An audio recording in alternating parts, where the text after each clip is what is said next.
Andai terpilih menjadi calon presiden hasil konvensi Partai Demokrat, Menteri Badan Usaha Milik Negara BUMN Dahlan Iskan berjanji akan melakukan beberapa tindakan yang menjadi kebutuhan dasar rakyat Indonesia di masa yang akan datang. Salah satunya menyelamatkan negara dimulai dari sektor energi. Dalam pemaparan visi dan misi Capres konvensi Partai Demokrat, mantan Dirut PLN ini mengatakan bahwa kebutuhan energi penting terpenuhi guna kelangsungan hidup masyarakat secara keseluruhan. Maka saya ingin menyampaikan bahwa saya sangat merasa beruntung bahwa kemudian di belakang hari saya disekolahkan oleh Pak SBY untuk menjadi Direktur Utama PLN selama 2 tahun.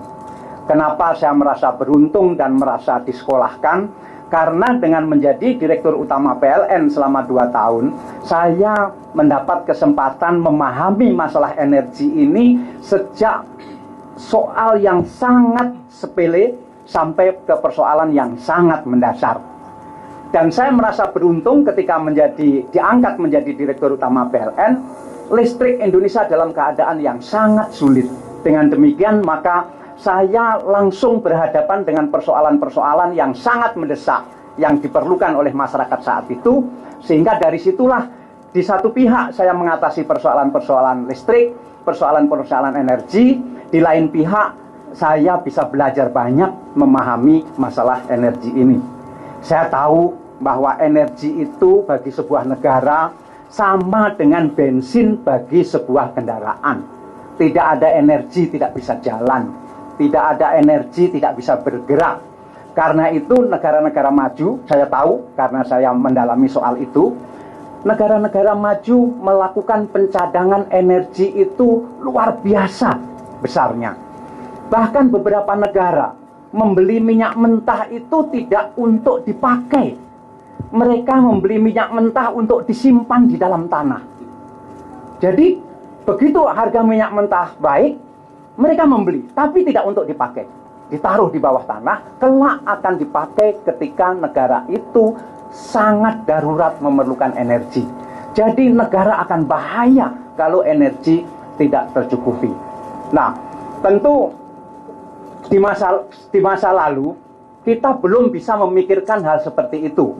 Karena waktu itu kita masih sibuk dengan masalah pangan, masalah sandang, masalah papan. Kita menyadari sepenuhnya memang kemajuan negara ini harus bertahap. Dan tahap kita waktu itu adalah memang tahap sandang, pangan, papan.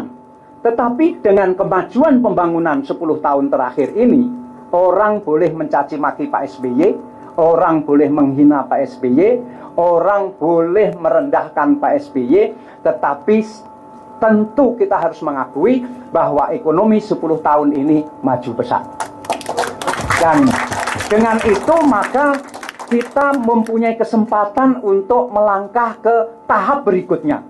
Indonesia punya kesempatan untuk melangkah ke tahap berikutnya. Tidak hanya memikirkan urusan-urusan hari ini, tetapi punya kemampuan untuk mempersiapkan urusan-urusan yang akan datang. Nama Dahlan disebut kian meroket menjadi kandidat terkuat calon presiden di konvensi Partai Demokrat. Elektabilitas Dahlan terus mengalami peningkatan dibandingkan kandidat kuat lainnya. Berbagai lembaga survei selalu menetapkan menteri yang dikenal dengan jargon kerja ini sebagai capres yang layak diperhitungkan pada pemilu tahun ini. Reza, JPNN, Jakarta.